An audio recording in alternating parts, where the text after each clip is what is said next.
त्यालाच म्हणतात दशक्रिया.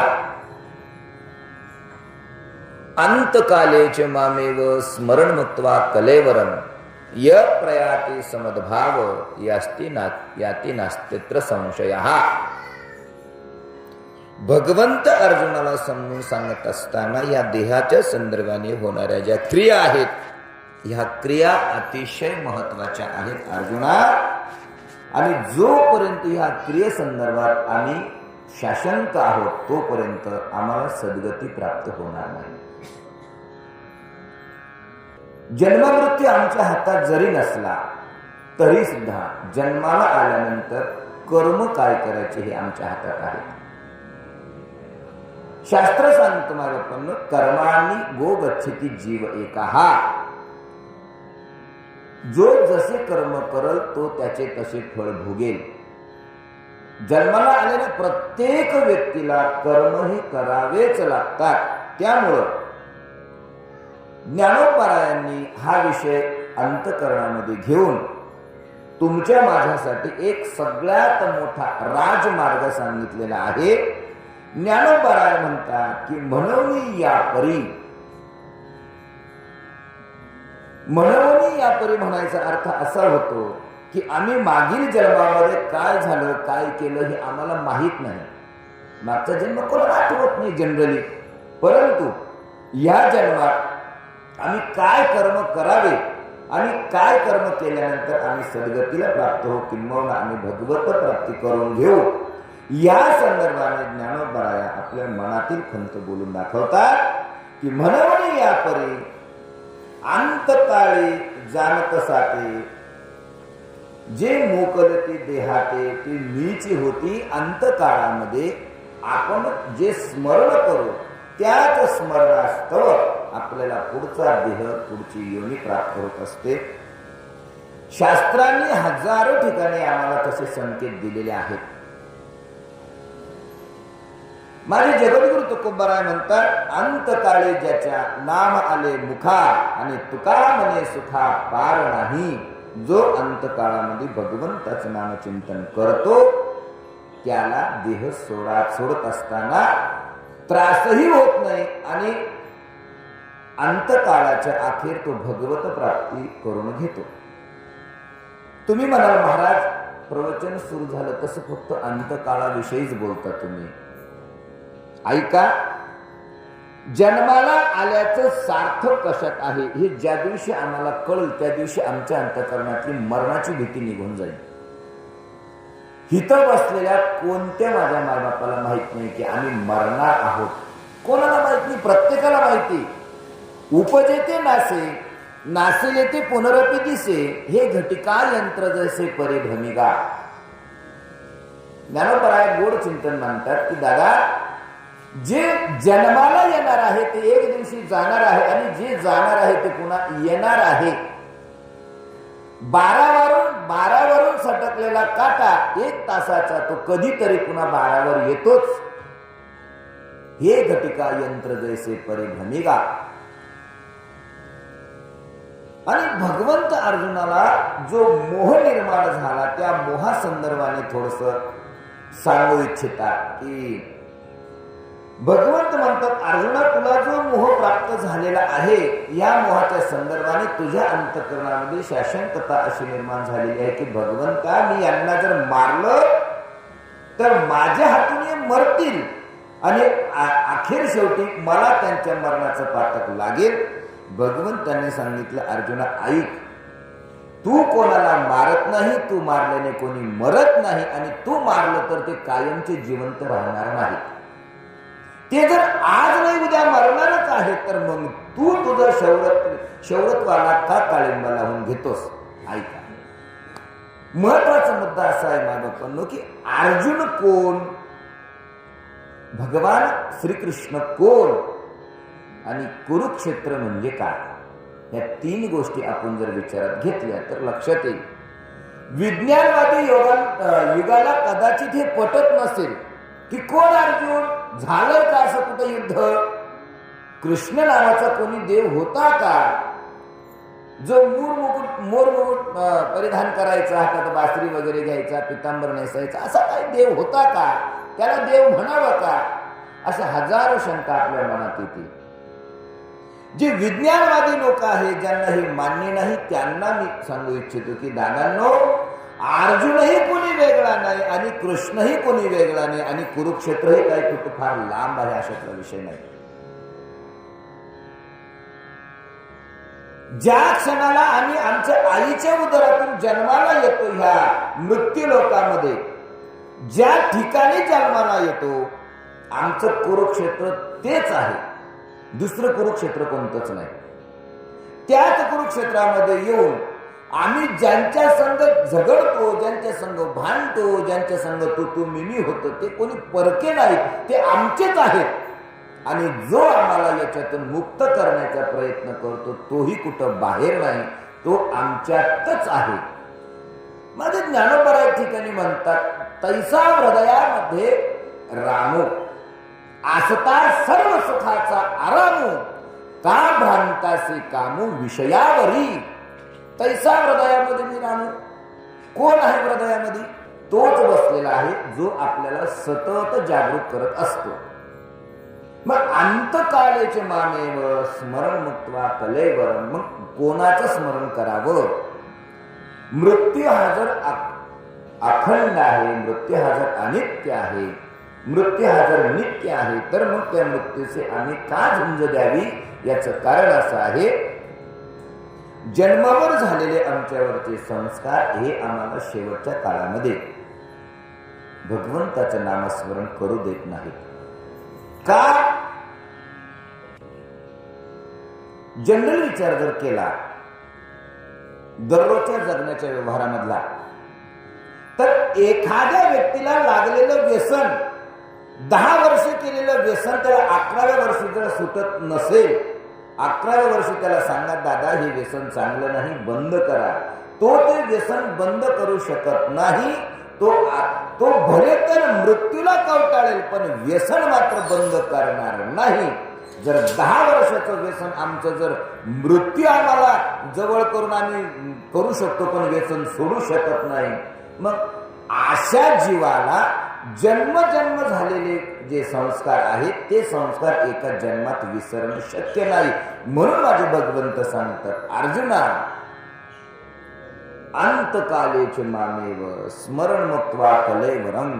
मामेव, मी एकट्याच, माझं एकट्याचं स्मरण केल्याने अंतकाळामध्ये मी तुला सद्गती प्राप्त करून देईन, असा ठाम निश्चय माझे भगवंत देतात. काय आहे आपण? ज्या संसारात आम्ही जन्माला आलो, हा संसार अनित्य आहे, हा संसार टिकणारा नाही. टिकणारा नाही हे माहित असताना सुद्धा आम्हाला आमची परिस्थिती बदलता येत नाही. का बदलता येत नाही? का बदलता येत नाही? त्याचे महत्वाचे प्रामुख्याने 2 कारण सांगेल तुम्हाला मी. पहिलं कारण आमच्यावर झालेला संस्कार आणि दुसरं कारण आमच्या अंतःकरणात असलेला मोह. संस्काराचं बोलाल तर एक छोटंसं उदाहरण देतो. कल्पना करा, आम्ही नाशिकवरून मुंबई करता प्रवास करण्यासाठी रेल्वेमध्ये बसलो. रेल्वेत बसल्यानंतर रेल्वेमध्ये आम्हाला थोडीशी आमची जिथं बुकिंग होती त्या ठिकाणी 2-4 लोक बसलेले होते. रामराम झाला, शामशाम झाला, ओळख पाळख झाली, इगतपुरीचं स्टेशन आलं आणि दुपारची जेवणाची वेळ झाली. स्वयंपाक बांधून आणला होता. आम्ही सिदुरी सोडली आणि शेजारच्या दादांना सांगितलं, दादा घेता का चतकोर भाकर? थोडं खाऊन तर बघा. थोडं जेवण झालं छानपैकी आणि ठाणे आलं. ठाणे येता येता चांगली मैत्री झाली, छान असा विचार विनिमय झाली, चर्चा झाली आणि ठाण्याला एक जणाला उतरायचं होतं. त्याने सांगितलं, दादा माझं स्टेशन आलं, मी उतरतो. मग ज्या व्यक्तीने तुमच्या संग तासभर प्रवास केला, ज्याला तुम्ही जेवायला दिलं, ज्याचे मत तुमच्या मताशी जुळले, ज्याने तुम्हाला मैत्रीसारखा तुमच्या संग व्यवहार केला आणि तो व्यक्तीचं स्टेशन आल्यानंतर जर तुम्ही त्याला म्हणलात की दादा अहो 1 तासापासून आपण संग आहे, आता इथं कसं उतरता तुम्ही? माझं स्टेशन पुढे, चला ना आपण पुढेच उतरू. तो व्यक्ती उतरेल का आपल्या संग? त्याचं स्टेशन आलं, तो तिथं उतरून घेणार, तो तुमच्या संग पुढे येणार नाही. हा व्यावहारिक भाग झाला. मग आमच्या आयुष्यात आम्ही ज्या दिवशी आमच्या आईच्या उदरातून बाहेर आलो आणि ह्या विश्वामध्ये पहिला श्वास घेतला, त्याच श्वासासंग आम्हाला माहित होतं का आमची आई कोण, आमचा बाप कोण, आमची बहीण कोण, आमचा भाऊ कोण, आमचे नातेवाईक कोण, काय त्या बाळाला माहिती आहे? जे जन्माला आलेलं नुकतंच बाळ, त्याला काय माहिती कोण आई का, कोण बाप का, कोण भाऊ? त्याला काहीच माहित नाही. बरे ज्ञानोबराय म्हणतात, याचं परफेक्ट उदाहरण ज्ञानोबराय देतात ज्ञानेश्वरीमध्ये. उपजलिया बाळकासी नाव न येतय पासी, ठेविलिया नावासी ओ देत उठे. उपजलिया बाळकासी, नेमकं जन्माला आलेलं बाळ, त्याला काहीच माहित नाही. मग काय होतं, आई त्याला जवळ घेते, आपल्या प्रेमाने, आपल्या स्नेहाने, आपल्या दयाळू अंतकरणाने त्याला जवळ घेते, त्याला दुग्धप्राशन करते, त्याला लहानाचं मोठं करण्याचा प्रयत्न करते. ते बाळ हळूहळू बघता बघता महिन्याचं होतं, आईचा चेहरा ओळखायला लागतं. 2-3 महिन्याचं होतं, बापाचा चेहरा ओळखायला लागतं. पुढे 5-6 महिन्याचं होतं, मग ते हळूहळू बहिणीचा, भावाचा, नातेवाईकांचा चेहरा ओळखायला लागतं. बघता बघता बघता मोठं होतं आणि त्याला लक्षात येते की अरे ही माझी आई आहे. 3 वर्षांनी आईला दिवस जातात. आईला दिवस गेल्यानंतर त्याला बहीण होती आणि मग ते म्हणतो ही माझी बहीण आहे. मग पुन्हा कुठेतरी एखादा भाऊ होतो, मग हा माझा भाऊ आहे. आणि असा जो प्रवास आहे, असा प्रवास चालू राहतो. चालता चालता एका जणाचं स्टेशन येतं, आजोबा उतरतात. मग आजोबा उतरतात, तुम्ही आजोबाला म्हणू शकता का बाबा आयुष्यभर तुम्ही आमच्या संग राहिलात आणि आता का निघून चाललात आम्हाला सोडून? दादांनो ऐका, जसं प्रवास करत असताना प्रवासाला काही बंधन आहे, त्याचं तिकीट संपलं की त्याला उतरावं लागतं, त्या न्यायाप्रमाणे या संसार रूपी प्रवासामध्ये आम्ही प्रवास करत असताना आम्हाला श्वासरूपी गाडीचा आधार आहे. ज्या ठिकाणी आमच्या श्वासरूपी गाडीचा आधार संपेल त्या ठिकाणावर आम्हाला उतरावं लागतं आणि या उतरण्यामध्ये आमचं अज्ञान आम्हाला घातक ठरतं. म्हणून माझे जगद्गुरु तुकोबाराय सुद्धा म्हणतात की बाबांनो, मरण माझे मरून गेले, मजला केले अमर. माझं मरण मरून गेलं हे कदाचित आमच्या अंतकरणामध्ये ठसावलं पाहिजे. मृत्यूला घाबरून चालत नाही. आम्ही गुरुकुलामध्ये शिकत असताना आमच्या सद्गुरूंनी आम्हाला सांगितलेला एक शब्द आहे दादांनो, पहिला श्वास घेतल्यानंतर शेवटच्या श्वासापर्यंत आमचा खरा मित्र जर कोण असेल तर तो आहे आमचा मृत्यू. मृत्यू कधीही आमची साथ सोडत नाही. आणि सगळ्यात घातक मित्र जर म्हटलं, ज्याचा काहीच विश्वास नाही, तो म्हणजे आमचं जीवन. जीवनाचा कुठल्याही प्रकारचा भरवसा नाही. पण आमची गडबड अशी आहे, जो आमचा खरा मित्र आहे आम्ही त्याला शत्रू समजतो आणि जो आमचा खऱ्या अर्थाने शत्रू आहे त्याला आम्ही कवटाळून धरतो. म्हणून दुःख आमच्या पदरी पडतं. आम्हाला दुःखी होण्याचं कारण दुसरं काहीच नाही. अहो, दुःख कुठून बाहेर विकत आणतो का? आजपर्यंत कोणी दुःख दुकानातून विकत आणलंय सांगा? कोणी दुःख दुकानातून विकत आणलंय? बरं, कुठे एखाद्या ठिकाणी दुःख मिळण्याची जागा आहे, आमच्या शहरात गेले की तिथं दुःखाचा बाजार भरतो बा, तिथं बरंच दुःख भेटेल तुम्हाला, असं नाही. मग दुःख आम्हाला जर बाहेरून नाही आणता येत तर मग दुःख अंतकरणातूनच येतं. मग ते काय येतं? हजारो कारण सांगता येते, हजारो कारण. काय? आमच्या अंतकरणामधल्या भावना या आम्हाला दुःखी करण्यासाठी उपयुक्त ठरतात. दुसऱ्याला झालेलं सुख आम्हाला पाहता नाही आलं की आम्ही दुःखी होतो. लक्षात आलं? दुसऱ्याला झालेलं सुख जर आम्हाला बघता नाही आलं तर आम्ही दुःखी होतो आणि आमच्या अंतकाळामध्ये आम्हाला हेच भोगण्याची वेळ येते. अखेर शेवटी हेच अंतकालेचे मामेव स्मरण मुक्त्वा कलेवर. अंतकाळामध्ये आम्ही आमचं मन नियंत्रित करण्याकरता शिकलो पाहिजे. का? श्रीमद भागवतामध्ये गोड चिंतन येतं जडभरत महाराजांचं. महाराज चक्रवर्ती असताना, चक्रवर्ती राजा जडभरत महाराज पूर्ण पृथ्वीचं राज्य त्यांचं असताना एक दिवशी जडभरत महाराजांच्या लक्षात आलं की बाबा या जीवनामध्ये हे सुख वैभव राज्य काहीच कामाचं नाही, अखेर शेवटी भगवत प्राप्ती हीच खरी आपली उपासना आहे। जडभरत महाराजांनी स्वतःच्या मुलाला राज्य कारभार सोपून द्यावा आणि जडभरत महाराजांनी चक्रवर्ती राजा असताना राज्याचा त्याग करून गंगेच्या कडेला येऊन छोटीशी झोपडी बांधून राहावं। आणि त्यांचा दररोजचा नित्यनेम असा होता की सकाळी ब्रह्ममुहूर्तावर उठायचं, पहाटे गंगेला स्नान करायचं, जप करायचे, धारणा करायची, आपलं साधना करायची। एक दिवशीचा प्रसंग असा झाला, जडभरत महाराजांनी स्नान केलं गंगेमध्ये आणि गंगेमध्ये स्नान करून सूर्याला अर्घ्य देण्यासाठी ओंजळीत पाणी घेतलं आणि नाभी इतक्या पाण्यामध्ये उभे असताना पाणी हातात घेऊन अर्घ्य देता देता एका गर्भिणी असणारी तिची प्रसूत वेदना सुरू झाल्या होत्या, प्रसूत काळ जवळ आला होता आणि ती या कडेवरून त्या कडेवर जाण्यासाठी धडपडत असतानाच तिच्या पाठीमागून सिंहाची आरोळी डरकाळी कानावर पडली, सिंह गर्जना झाली आणि तिनं घाबरून त्या नदीवरून उडी मारली त्या गंगेच्या तटावरून, ह्या तटावरून त्या तटावर। आणि त्या घाबरलेल्या अवस्थेमध्ये ती हरिण माता प्रसूत झाली आणि ते जन्माला आलेलं पाडस ते अर्भ त्या पाण्यात पडलं। कुठं? त्या गंगेच्या पाण्यात पडलं। आणि ते आता जन्माला आलेलं नेमकंच पाडस ते पाण्यात पडलं तेव्हा सुटलं पाण्यामध्ये, पाण्याचा प्रवाह होता। वाहता वाहता वाहता जडभरत महाराज ज्या ठिकाणी हात वर करून अर्घ्य देत असताना त्यांच्या कमरेला ते येऊन लागलं।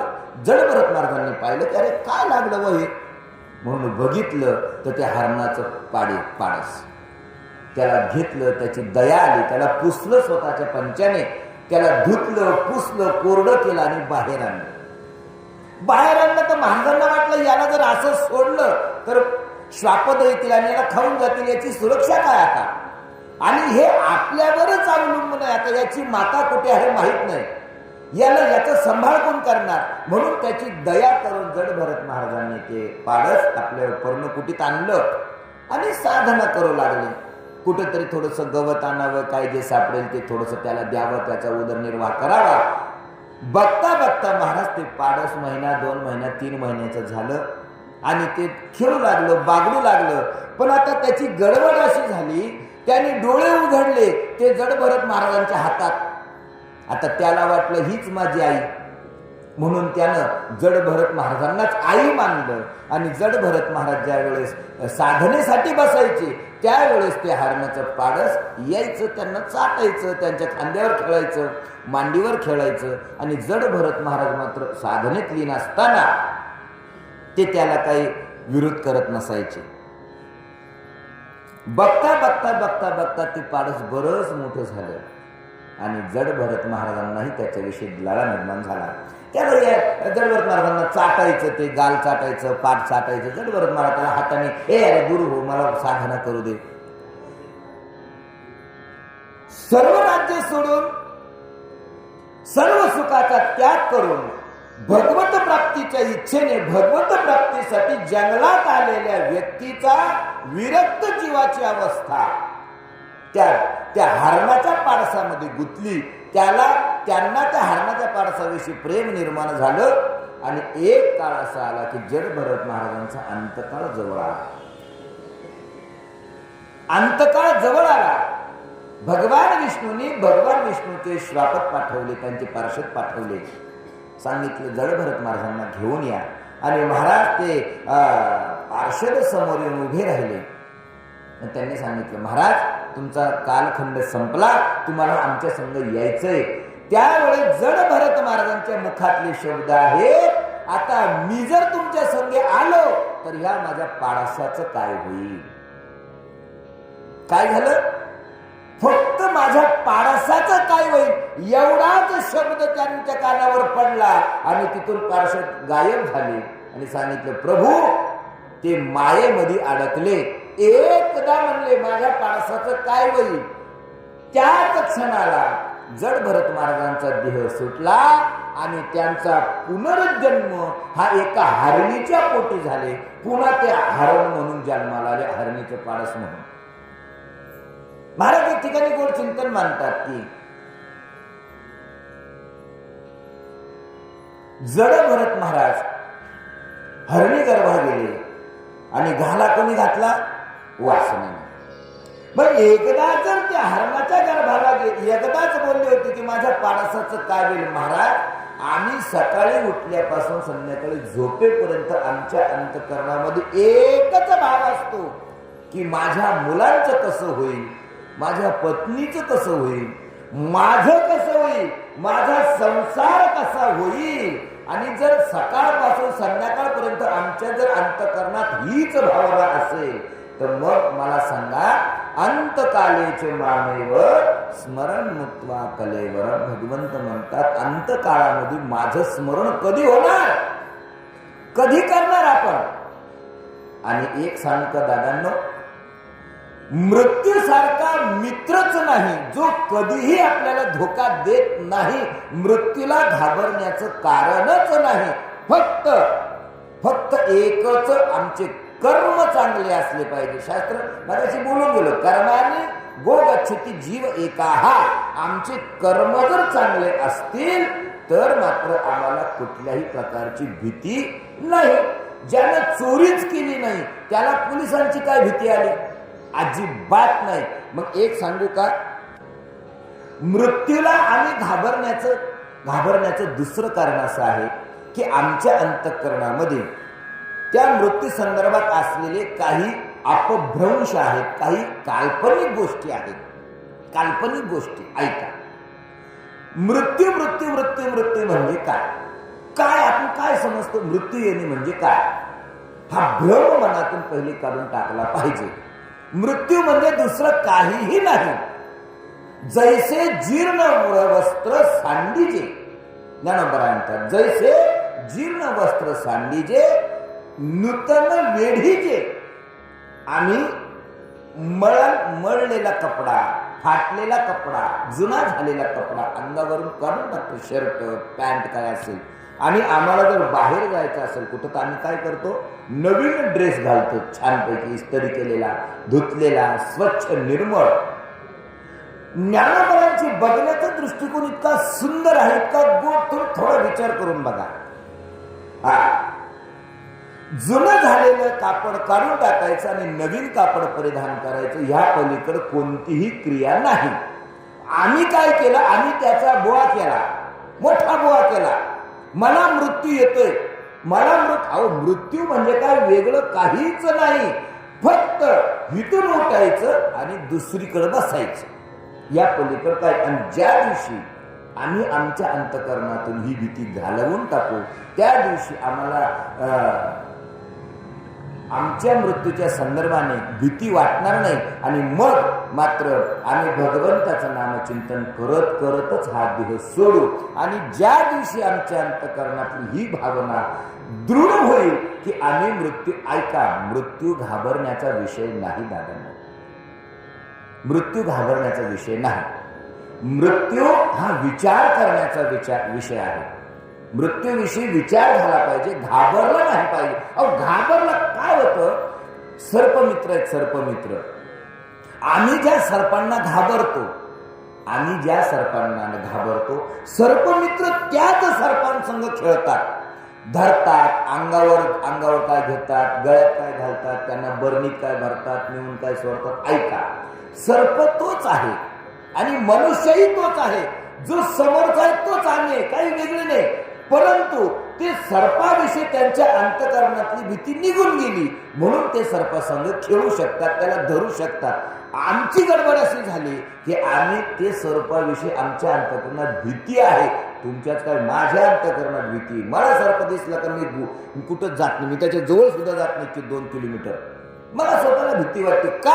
मी भीती धरलेली आहे म्हणून. मग तुम्ही म्हणाल महाराज ठीक आहे, आजपासून आम्ही सगळी भीती सोडून देतो आणि जातो वारवळात हात घालून एखादा सापच बाहेर काढतो. असं करून चालत नाही.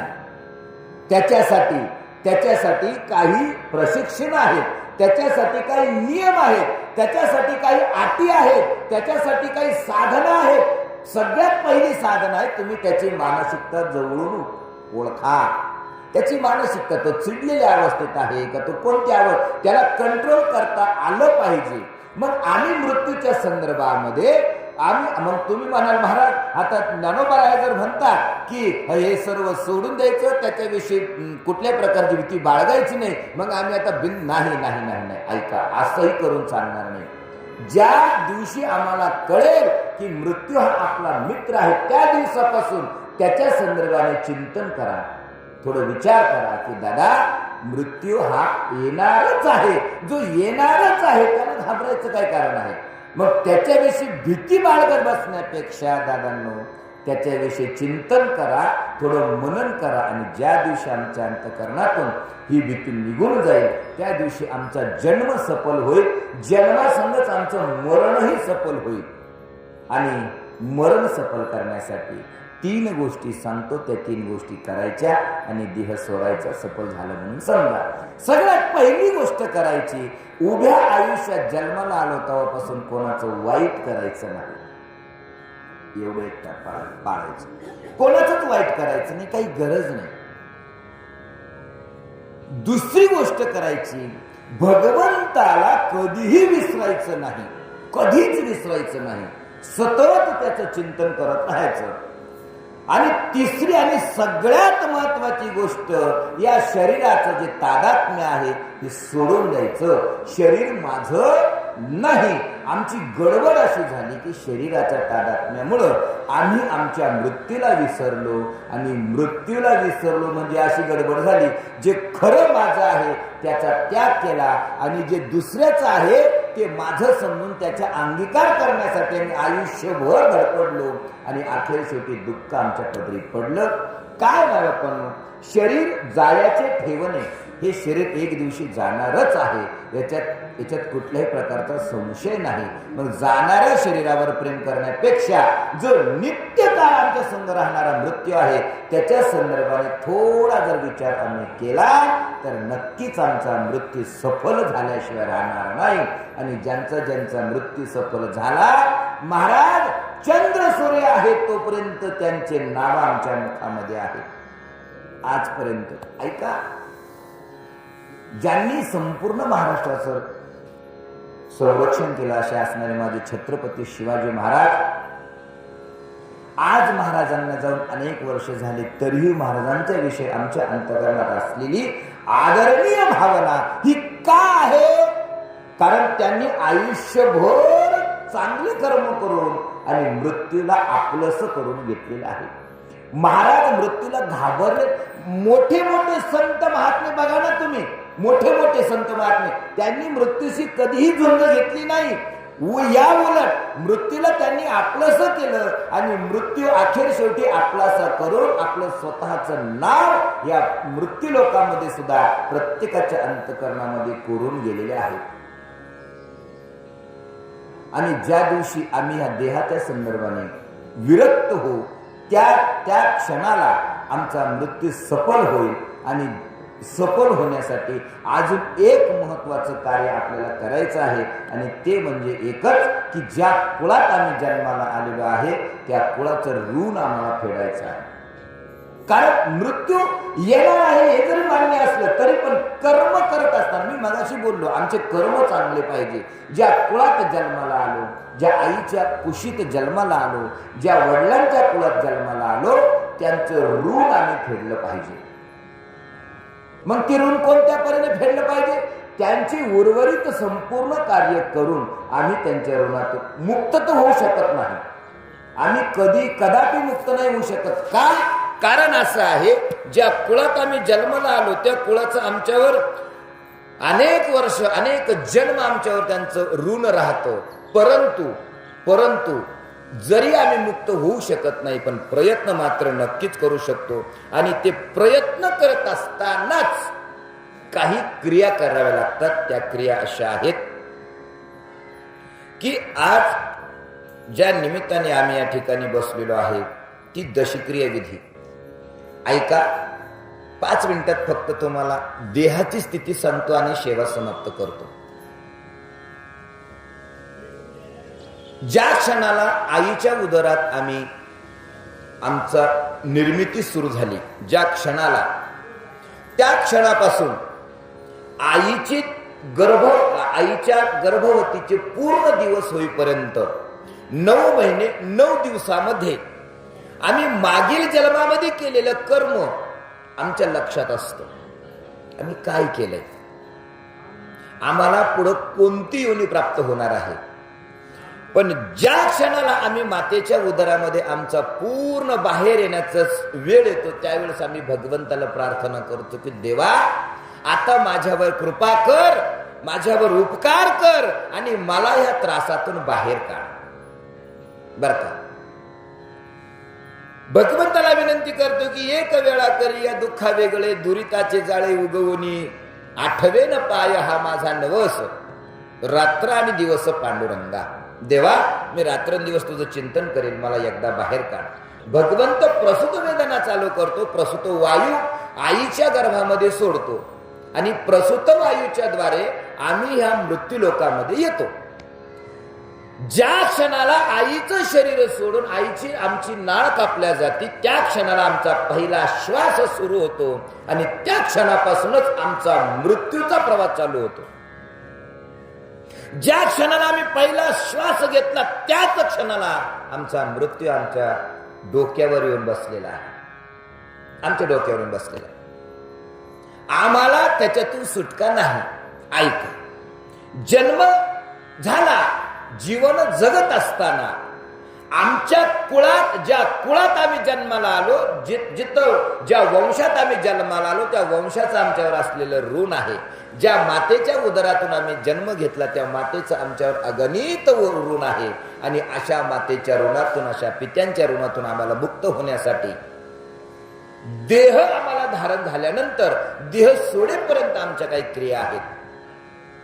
ज्या क्षणाला शरीर सोडण्याची वेळ येते, गरुड पुराण आम्हाला असं सांगतं की शरीर सोडण्याची वेळ आली का 3 रोग आमच्या शरीरामध्ये बळकावतात.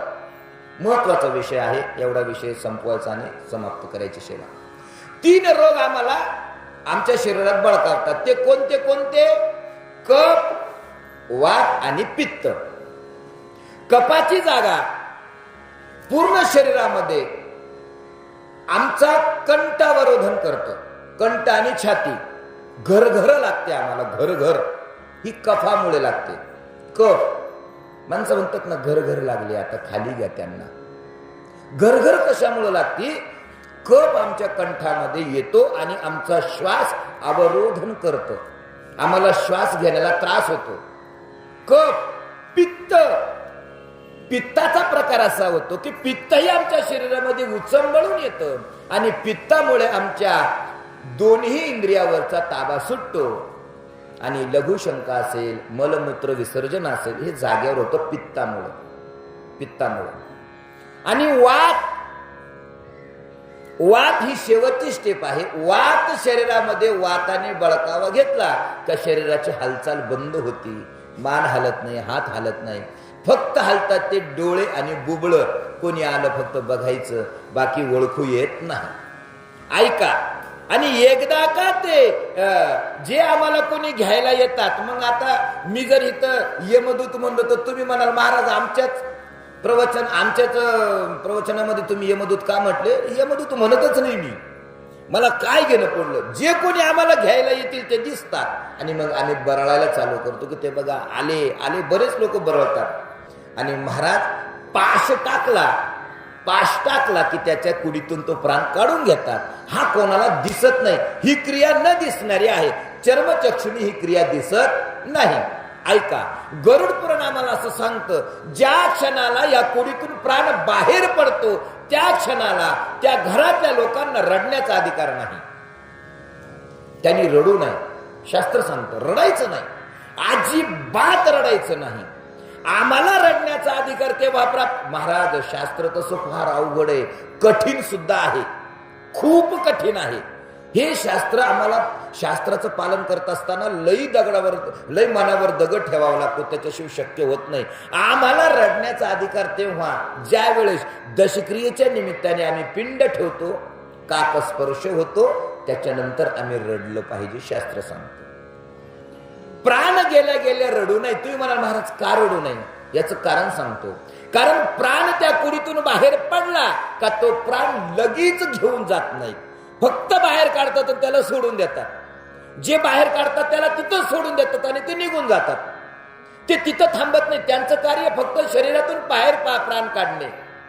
आणि तो प्राण पुन्हा तो जीव त्या शरीरामध्ये घुसण्याचा प्रयत्न करतो. त्याला घुसता येत नाही का? तो अधिकार त्याच्याकडे नाहीये. त्याला असं वाटतं माझं शरीर पडलेलं आहे, मी पुन्हा घुसावं, मी नाही. त्याला त्याचा अवलंब करता येत नाही. आणि मग पत्नी रडती, आईबाप रडतात, मुलं रडतात. मग तो बघून हळहळ करतो आणि तोही खूप रडतो, खूप रडतो. एक तर त्यांनी शरीर त्यागलं याचं त्याला दुःख, दुसरं माझे नातेवाईक रडतात, माझी पत्नी रडती, माझा मुलगा रडतो, माझा बाप रडतो. हे सगळं दुःख त्याला अनिवार्य होतं, त्याला ते सहन होत नाही. असंख्य वेदना त्या जीवाला होतात. आणि तो थोडासा बाहेर येण्याचा प्रयत्न करतो. बाहेर आला की त्याला शरीर नाही, हवा जिकडून आली तिकडे त्याचा प्रवेश होतो. जिकडं हवा जाईल तिकडं तो जातो. आणि मग तो काय करतो, ज्या ठिकाणी तो देह ठेवलेला आहे त्या देहाच्या जवळ त्याचा वास राहतो. म्हणजे ऐका, 3 दिवस ज्या ठिकाणी प्राण गेलेला आहे त्याच ठिकाणी तो जीव घुटमळत असतो. 3 दिवस. 4थ्या दिवशी त्याचं तिथून उत्थापन होतं. आणि ज्या ठिकाणी तो देह जाळला गेलेला आहे त्या देहाच्या ठिकाणी तो जाण्याचा प्रयत्न करतो. पण विषय असा आहे की त्या ठिकाणी तो जाऊ शकत नाही. का जाऊ शकत नाही? ज्या क्षणाला आम्ही देहाला अग्निसंस्कार करतो, पाणी देतो, पाणी मडकं फोडतो ना, आपण प्रदक्षिणा मारतो, मडकं फोडतो, तो आश्मा असतो, तो दगड, त्या दगडामध्ये त्याचा प्रवेश होतो. मग तो दगड आम्ही कुठं ठेवतो? घरामध्ये, कुठंतरी एखाद्या कोपऱ्याला. बरोबर आहे ना? घरात ठेवताना हा म्हणताय खुशाल, म्हणजे मी चुकतोय का तुम्ही बरोबर बोलताय? कुठं ठेवतो आम्ही तो दगड? बाहेर ठेवतो. मग बाहेर कुठंतरी एखाद्या झाडावर म्हणा, एखाद्या फांटीला म्हणा, कुठंतरी बांधून वगैरे लटकून आम्ही ठेवतो. त्या दगडाच्या साह्याने, त्या आश्माच्या साह्याने तो राहतो बरं का 10 दिवस. आणि 10व्या दिवशी गुरुजी येतात, मंत्रविधीने त्याची पूजा करतात. त्या दगडावर पिंडदान होऊन त्या दगडावर आम्ही पाणी सोडतो. आणि आम्ही असा संकल्प करतो की माझ्या कुळातून जे कोणी गेलं, माझी आई गेली असेल, आई काळजी करू नको, हे मी आज पाणी सोडतो तुझ्या आश्मावर, तुझ्या पिंडावर पाणी सोडतो की इथून पुढं 1 वर्ष तू जे संस्कार माझ्यावर केलेले आहेत, तू जो देह मला तुझ्याकडून प्राप्त झालेला आहे, या देहाने, या मनाने, या शरीराने मी पूर्णपणे तुला ऊर्ध्वगती प्राप्त करून देण्याचा प्रयत्न करेल. असा संकल्प आम्ही करतो आमच्या आई वडिलांच्या, जो कोणी गेलेला असेल त्यांच्या निमित्ताने. आणि मग पुढील वर्ष, ते पूर्ण वर्ष आम्ही ह्या जीवाच्या संदर्भाने पुण्य प्रदान करत असतो. मग त्याला महिने म्हणतो आपण, महिने घालतो. महिन्याला, प्रत्येक महिन्याला जेव्हा उपास करू बोलवतो, त्याला वर्ष श्राद्धाच्या दिवशी त्याला कपडे घेतो, त्याला भोजन करतो, त्याचं पूजन करतो. त्याला काय आम्हाला जे काय दिवशी वाटेल ते आम्ही दान करत असतो. पण ह्या वर्षात केलेलं पूर्ण पुण्य हे गेलेल्या जीवाच्या संदर्भाने आम्ही समर्पण करत असतो. यालाच म्हणतात आम्ही आमचा मृत्यू सुधारणे. आम्ही आमच्या मृत्यूच्या संदर्भाने का महाराज, आम्हाला बऱ्याच वेळेस असा प्रसंग आलेला आहे. नाशिकला घडलेली घटना सांगतो, गंगेवरची पानसरे पाटील, सत्य घटना आहे. दशक्रिया विधीच्या निमित्ताने मला बोलवलं. दशक पंचकला नाही का ते 10वे पडतात तिथं, आणि सकाळीच मला बोलवलं, महाराज लवकर या, वडिलाचं का आईचं कोणाचं तरी दशक्रिया होती. मी गेलो, आता मला आठवत नाही, पण गेलो. तिथं गेल्यानंतर माझ्या लक्षात आलं की 2 मुलांनी 2 ठिकाणी दावे घातले. 2 मुलांनी. बरं ते काही लाभही नव्हते. मला ज्याने बोलवलं त्याचं हित आणि त्याच्या भावाचं थोडस पुढं 100 मीटरवर. बरं त्याने एक बुवा बोलावला, यांनी मला बोलवलं, त्याने दुसरा बुवा बोलावला. बरं तो जो बुवा आला तो माझा मित्र, आम्ही दोघं एकत्र आलो. महाराज कोणाचं आहे म्हणे आमच्या. अहो म्हणलं मी त्याच्यासाठी आलेलो आहे. म्हणे तुम्ही मलाही बोलवलं. म्हणलं काय गडबड झाली. मग आम्हाला काय वाटलं एकाच व्यक्तीने बोलवलं असेल. एक काम करू, तुम्ही बसा. आता दोघे मित्र असल्या कारणानं बसा, कोणतरी आपल्याला फक्त भगवत चर्चा करायची. नंतर लक्षात आलं मला बोलवणारा वेगळा, त्यांना बोलवणारा वेगळा. महाराज असेही अपत्य या जगामध्ये आहेत जे आई वडिलांच्या दशक्रिया विधीला सुद्धा एकत्र येत नाहीत. ते सुद्धा तू तुझं कर मी माझं करतो असं करून चालणार नाही. ही कुठंतरी विचारसरणी आमची बदलली पाहिजे. आणि याच्या पुढे जाऊन अजून मी एक विषय सांगतो जो गरजेचा आहे, अत्यंत गरजेचा आहे. आता तुम्ही म्हणाल महाराज आम्हाला फार त्रास होतो, गुरुजी म्हणतात नारायण नागबळी करा आणि हे करा आणि ते करा. ऐका, हे का करावं लागतं? का करावं लागतं? आमचे पितृ आमच्यापासून जर असंतुष्ट राहिले तर या सगळ्या गोष्टी आम्हाला भोगाव्या लागतात. या भोगायला येऊ नये याच्यासाठी सगळ्यात महत्वाची क्रिया तुम्हाला सांगतो.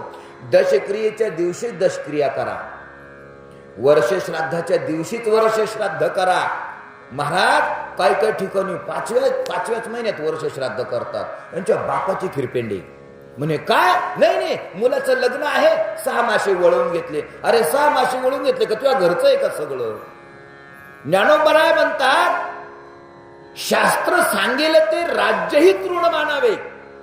शास्त्राने जर सांगितलं ते राज्याचाच, तुम्ही जर राजा असाल ना तर राजाला सुद्धा तुम्ही त्या राज्याला सुद्धा गवताच्या काडीसारखं समजावं शास्त्र जर आम्हाला सांगत असेल तर. तुम्ही बघा ना हरिश्चंद्र महाराजांची कथा बघा ना, तुम्ही लक्षात येईल तुमच्या. फक्त शास्त्राने सांगितलं, स्वप्नातच जे दान केलं हरिश्चंद्र महाराजांनी ते उठल्या दान करून टाकलं विश्वामित्रांना. महाराज शास्त्र एवढं सोपं नाही, पण आम्ही काय करतो शास्त्रावरून कुरघोडी करून पलीकडे जाण्याचा प्रयत्न करतो आणि मग गटांगळा खातो. ऐका, आमच्यावर पितृंचा दोष लागू नाही, आम्हाला पितरांकडून कोणताही प्रकारचा त्रास होऊ नये 3 गोष्टी करा.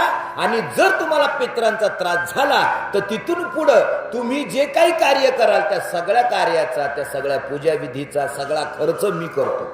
माझा नंबर घ्या. तुम्हाला जर गुरुजी म्हणले की तुम्हाला पितृदोष लागला, मग मात्र मी तुमचा सर्व खर्च करणार. मी अगदी ठाम निश्चयाने सांगतो. ऐका, त्या 3 गोष्टी आपल्याला करायच्या. कोणती गोष्ट? सगळ्यात पहिला मुद्दा, जे शास्त्राने सांगितलं तेच करायचं आणि तसंच करायचं, दुसरं काहीच करायचं नाही. आमच्या मताने कुठंही झाडं लावत बसायचे नाही, शास्त्र सांगेल तसंच करायचं. दुसरा मुद्दा सगळ्यात महत्वाचा, सकाळी उठल्यानंतर फक्त एकदा आपल्या पितरांना नमस्कार करायचा. म्हणजे आपली आई असेल, आपले वडील असतील, आपले आजोबा असतील, आपले पंजोबा असतील, त्यांचे फोटो आपल्या घरात असतात. फोटोला फक्त हात जोडायचा. किती वेळ लागेल हात जोडायला? 3 सेकंद ते 4 सेकंद, या पलीकडे काही करायचं नाही. आणि तिसरा आणि सगळ्यात महत्वाचा मुद्दा म्हणजे सकाळी उठले, आंघोळ झाली, शुचिर्भूत शरीराने देवघरात जाऊन भगवान विष्णूंचं पूजन करायचं.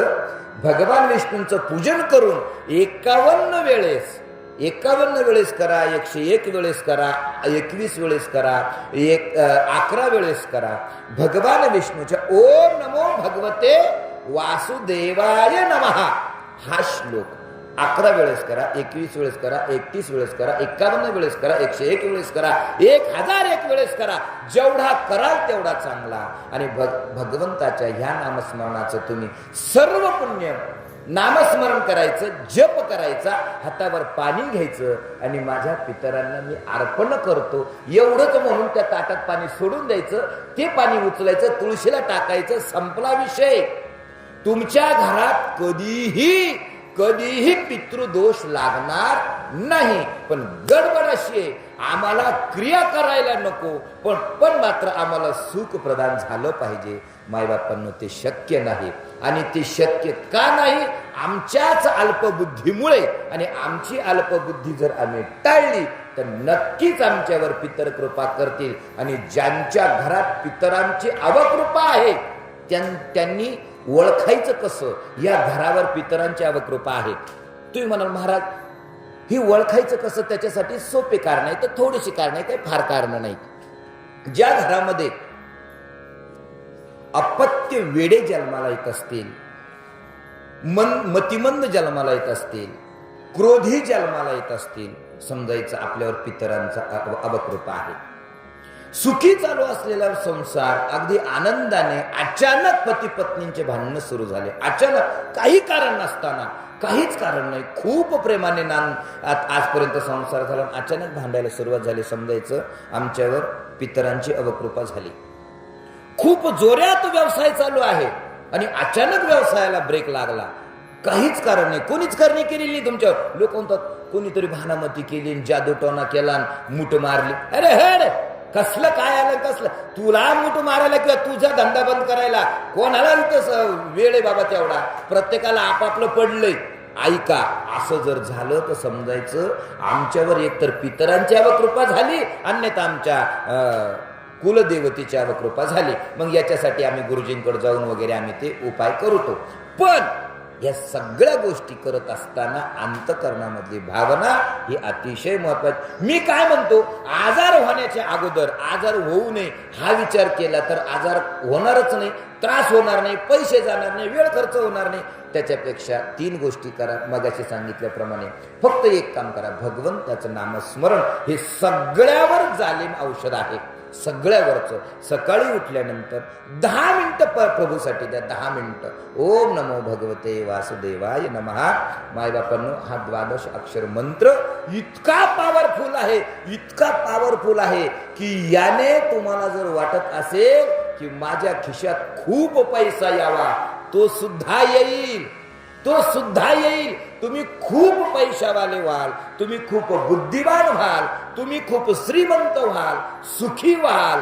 तुमच्यावर पितरांची अवकृपा होणार नाही. फक्त भगवंताचं नामचिंतन हे सगळ्यात महत्वाचं आहे. आपल्या पितरांना नमस्कार करावा, दररोज उठून करावा, दररोज उठून करावा. काही वेळ लागत नाही, कारण त्यांचं ऋण आहे आपल्यावर. एवढं जर आम्ही केलं तर ऐका, जिवंत आहे तोपर्यंत आम्हाला सुख प्रदान होईल. आणि अखेर शेवटी ज्या क्षणाला आम्ही हा देह सोडून निघून जाऊ तोही क्षण आमचा सुखी होईल. म्हणून ज्ञानोबराय म्हणतात अंतकालेचे नामेव स्मरण मत्वा कलेवरून य प्रयाते समदभाव याते नास्तेत्र संशय. हा कोणत्याही प्रकारचा संशय घेऊ नको अर्जुना. जो अंतकाळामध्ये माझं नामस्मरण करतो त्याला मी माझ्या चरणाशी लीन करून घेतो. हा सिद्धांत भगवंताने गीतेमध्ये 8व्या अध्यायातील मला वाटतं 5व्या श्लोकामध्ये सांगितलेला आहे. आणि याचाच विचार आम्हाला करायचा. या व्यासपीठावरून जाता जाता कैलासवासी मीनाताई परशुराम खराब या माऊलींना तुम्हा सर्वांच्या वतीनं, इथं बसलेल्या सर्व श्रोतृवर्गांच्या वतीनं, माझ्या कुटुंबाच्या वतीनं, त्याचप्रमाणे वारकरी संप्रदायाच्या वतीनं या माऊलीला मी माझ्या अंतःकरणपूर्वक श्रद्धांजली अर्पण करतो. आणि भगवंताला विनंती करतो की प्रभू, जर ह्या माऊलीला पुन्हा देह द्यायचाच असेल, पुन्हा जन्म द्यायचाच असेल तर अशा घरात दे, ज्या घरामध्ये संत सेवा, भगवंत सेवा, ज्या घरामध्ये देश सेवा घडते, ज्या घरामध्ये सद्गुरूंची सेवा घडते, अशा घरामध्ये ह्या माऊलीला पुन्हा जन्म दे, जेणेकरून या माऊलीचं पुढचं आयुष्यही सुखद जाऊन त्या माऊलीला पुन्हा आपल्या जन्ममृत्यूच्या कचाट्यात येण्याची वेळ येऊ नये, एवढीच भगवंताच्या चरणी प्रार्थना करतो. आणि जाता जाता दादांना 2 मुद्दे सांगतो, शेवेला जागेवर थांबतो. ऐका, जीवन जगत असताना 2 गोष्टी आम्ही आमच्या आयुष्यात उतरवल्या पाहिजे आणि लक्षात ठेवल्या पाहिजे. एक तर भगवंताचं नामस्मरण अखंड आमच्या मुखामध्ये हवं, आणि दुसरं भगवंताविषयी आमच्या अंतःकरणात प्रेम हवं. नामस्मरण वेगळं आणि प्रेम वेगळं. नामस्मरण वेगळं आणि प्रेम वेगळं. ऐका, प्रेमयुक्त अंतकरणाने घेतलेलं एक नामस्मरण 1 वर्षाच्या नामस्मरणाचं फल देतं आम्हाला. आमच्या अंतकरणात प्रेमच नाही आणि वर्षभर आम्ही नामस्मरण घेतो, फायदा नाही त्याचा काही. का ऐका, शेंगदाणे